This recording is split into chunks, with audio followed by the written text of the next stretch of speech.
നമസ്കാരം.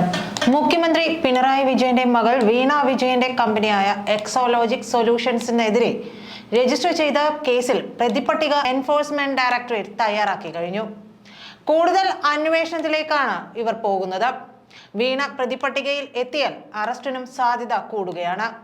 കരിമണൽ ഖനന രംഗത്തുള്ള സ്വകാര്യ കമ്പനി ഒന്നാം പ്രതിയും കമ്പനിയുടെ മാനേജിംഗ് ഡയറക്ടർ രണ്ടാം പ്രതിയും കമ്പനി സീനിയർ മാനേജർ മൂന്നാം പ്രതിയും സീനിയർ ഓഫീസർ നാലാം പ്രതിയും എക്സോലോജിക് സൊല്യൂഷൻസ് അഞ്ചാം പ്രതിയും വീണ വിജയൻ ആറാം പ്രതിയുമാകുമെന്നാണ് സൂചന. ഇതിൽ ആദ്യ 4 പ്രതികളുടെ ചോദ്യം ചെയ്യൽ നടന്നു കഴിഞ്ഞു. ഈ പ്രതികളെ അറസ്റ്റ് ചെയ്യാനും സാധ്യതയുണ്ട്. ആദ്യ 4 പ്രതികൾ CMRL കമ്പനിയുമായി ബന്ധപ്പെട്ടവരായിരിക്കുമെന്നാണ് റിപ്പോർട്ട്. അതിനിടെ ഞെട്ടിക്കുന്ന മറ്റൊരു വിവരം കൂടി പുറത്തു വന്നിട്ടുണ്ട്. ED വീണ വിജയനെ ചോദ്യം ചെയ്തു എന്നുള്ള വിവരമാണ് പുറത്തു വന്നിരിക്കുന്നത്. 2 ആഴ്ച മുമ്പ് EDയുടെ ചെന്നൈ ഓഫീസിൽ വീണ എത്തിയെന്നാണ് റിപ്പോർട്ടുകൾ.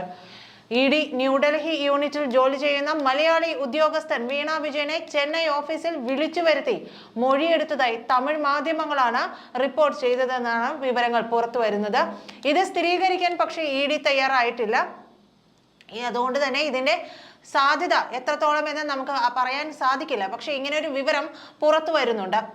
എന്തായാലും ED ഇതിന് തയ്യാറാകാത്ത സാഹചര്യത്തിൽ വീണയെ കൊച്ചിയിലേക്ക് വിളിച്ചു വരുത്തുക എന്നത് നിർണായകമാവുകയാണ്.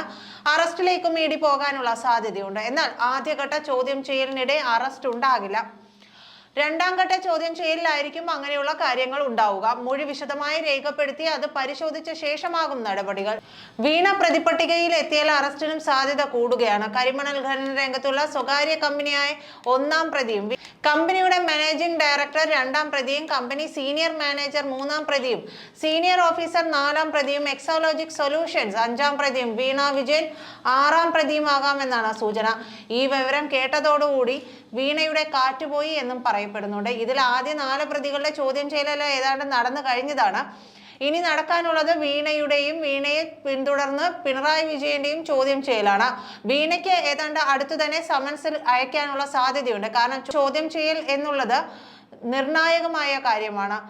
വീണയുടെ കമ്പനിയാണ് എക്സോലോജിക്കുമായി ബന്ധപ്പെട്ടാണ് ഈ പ്രശ്നങ്ങൾ മുഴുവൻ ഉണ്ടായിട്ടുള്ളത്. എക്സോലോജിക്കിനാണ് CMRL 1.72 കോടി രൂപ നൽകിയിട്ടുള്ളത്. ഇത് കൂടാതെയുള്ള മാസപ്പടിയും നൽകിയിട്ടുണ്ട് എന്നുള്ളതൊക്കെയാണ് വിവരം. അപ്പോൾ ഈ നൽകിയ പണം മുഴുവൻ കള്ളപ്പണമാണെന്നുള്ള നിഗമനത്തിലും ED എത്തിക്കഴിഞ്ഞിട്ടുണ്ട്. അതുകൊണ്ടാണ് 1, 2, 3, 4 പ്രതി സ്ഥാനത്തേക്ക് CMRLുമായി ബന്ധപ്പെട്ട ഉദ്യോഗസ്ഥർ വരുന്നത് എന്നാണ് കണക്ക് കൂട്ടേണ്ടത്. എന്തായാലും ഈ പ്രതികളെ അറസ്റ്റ് ചെയ്യാനുള്ള സാധ്യത കൂടുതലാണ്. ആദ്യ 4 പ്രതികൾ CMRLുമായി ബന്ധപ്പെട്ടവരായതും ഇതുകൊണ്ട് തന്നെയാണ്. കാരണം CMRL ആണ് നിയമവിരുദ്ധമായി ഖനനം നടത്താൻ വേണ്ടിയിട്ട് പിണറായി വിജയനെയും മറ്റ് വേണ്ടപ്പെട്ട ഉദ്യോഗസ്ഥരെയും എല്ലാം സമീപിച്ചത്. അവരാണ് പണം കൊടുത്ത് ഇവരെ സ്വാധീനിക്കാൻ ശ്രമിച്ചത്. അതുകൊണ്ട് തന്നെ CMRLുമായി ബന്ധപ്പെട്ടവരായിരിക്കും ആദ്യത്തെ പ്രതിസ്ഥാനത്ത് വരിക. സീരിയസ് ഫ്രോഡ് ഇൻവെസ്റ്റിഗേഷൻ ഓഫീസിന്റെ പ്രോസിക്യൂഷൻ കംപ്ലൈന്റിന്റെ അടിസ്ഥാനത്തിലാണ് കേസ് രജിസ്റ്റർ ചെയ്തിട്ടുള്ളത്. എക്സോലോജിക്കും കരിമണൽ ഖനന കമ്പനിയും തമ്മിലുള്ള സാമ്പത്തിക ഇടപാടുകളിലാണ് അന്വേഷണം നടക്കുന്നത്. PC ജോർജിന്റെ മകൻ ഷോൺ ജോർജിന്റെ പരാതിയുടെ അടിസ്ഥാനത്തിലാണ് നടപടികളെന്ന ആരോപണം ഉയർന്നിരുന്നു. ഇതിലെ നിയമവിരുദ്ധത ചർച്ചയാക്കാൻ CMRLും ശ്രമിച്ചിട്ടുണ്ട്. ഇതിനിടെയാണ് ഇക്കാര്യത്തിൽ ED വ്യക്തത വരുത്തുന്നത്.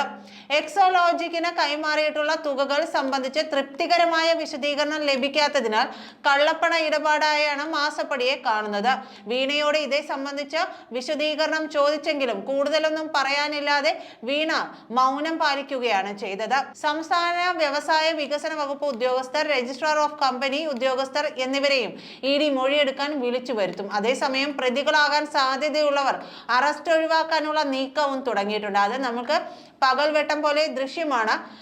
ആരൊക്കെയാണ് EDയുടെ ഈ അന്വേഷണത്തിൽ നിന്ന് ഒഴിവാക്കണമെന്ന്, SFIയുടെ അന്വേഷണത്തിൽ നിന്ന് ഒഴിവാക്കണമെന്ന് ആവശ്യപ്പെട്ട് കർണാടക, കേരള ഹൈക്കോടതികളിലേക്ക് പോയത്, ആരാണ് ഇപ്പോൾ സുപ്രീം കോടതിയിലേക്കും ഡൽഹി ഹൈക്കോടതിയിലേക്കും പോകാൻ ഒരുങ്ങുന്നത് എന്നൊക്കെ നമ്മൾ ഈ വരുന്ന ദിവസങ്ങളിലെ വാർത്തകളിൽ നിന്ന് മനസ്സിലാക്കിയതാണ്.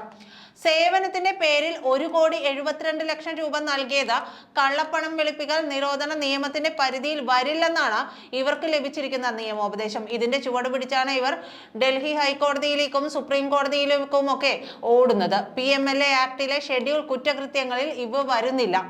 കുറ്റകൃത്യത്തിൽ നിന്ന് കക്ഷികൾ എന്തെങ്കിലും സമ്പാദിച്ചതായി തെളിഞ്ഞാലേ കള്ളപ്പണം വെളുപ്പിക്കൽ നിരോധന നിയമത്തിന്റെ പരിധിയിൽ വരൂ. ഈ കേസിൽ അതില്ല.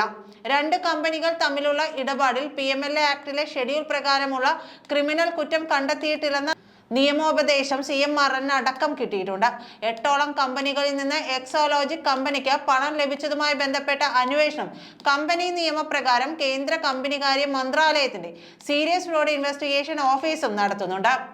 ഇതിനിടയിലാണ് കള്ളപ്പണം വെളുപ്പിക്കൽ നിരോധന നിയമപ്രകാരം EDയും അന്വേഷണം തുടങ്ങിയത്. EDയുടെ അന്വേഷണം തീർത്തും വീണയ്ക്കും പിണറായിക്കും കരിമണൽ കാർത്തയ്ക്കും അപരിചിതമായിരുന്നു. അവർ ഒരിക്കലും പ്രതീക്ഷിക്കാത്ത ഒരു നീക്കമാണ് EDയുടെ ഭാഗത്ത് നിന്ന് ഉണ്ടായത്. ED മാത്രമല്ല, ROC റിപ്പോർട്ടിൽ EDയും CBIയും ഈ കേസ് അന്വേഷിക്കണമെന്ന് ROC റിപ്പോർട്ടിൽ ഉണ്ടായിരുന്നു. അതിന് ചുവട് പിടിച്ചാണ് ED അന്വേഷണം തുടങ്ങിയത്. എക്സോലോജിക്കിലെ ജീവനക്കാരെ ചോദ്യം ചെയ്യാനും ED ആലോചിക്കുന്നുണ്ട്.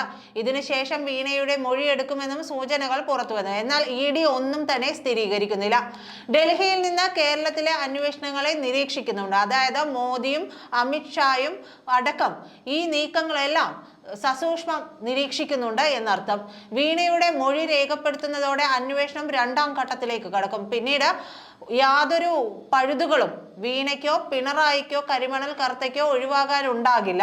ഈ വിടവുകളെല്ലാം അടച്ച ശേഷം മാത്രമേ അവർ വീണയെയും പിണറായിയെയും കരിമണൽ കർത്തയെയും ചോദ്യം ചെയ്യുന്നതിലേക്ക് നീങ്ങുകയുള്ളൂ. പ്രത്യേകിച്ച് പിണറായിയെയും വീണയെയും ചോദ്യം ചെയ്യാൻ അവർ കടക്കുകയുള്ളൂ. കാരണം ഏതെങ്കിലും ഒരു പഴുതിലൂടെ ഇവർ വഴുതി പോകരുത് എന്നുള്ള ദൃഢനിശ്ചയം, പിന്നെ അതുപോലെ തന്നെ അതിനുള്ള നിർദ്ദേശവും ED ഉദ്യോഗസ്ഥർക്ക് കിട്ടിയിട്ടുണ്ട്. വീണയ്ക്കെതിരെ തെളിവുണ്ടെന്നാണ് പ്രാഥമിക നിലപാട്, EDയുടെ പ്രാഥമിക നിലപാട്. അതായത് EDക്ക് ഇതിനനുസരിച്ചിട്ടുള്ള എല്ലാ തെളിവുകളും ലഭിച്ചു കഴിഞ്ഞിട്ടുണ്ട്. അല്ലെങ്കിൽ ഒരു പ്രാഥമിക നിലപാടിലേക്ക് അങ്ങനെ ഒരു കൺക്ലൂഷനിലേക്ക് ED ഒരിക്കലും പോകേണ്ടതില്ല. അതുകൊണ്ട് എന്താണ് അടുത്ത നടപടി എന്നുള്ളത് കാത്തിരുന്ന് തന്നെ കാണേണ്ടതാണ്. നന്ദി.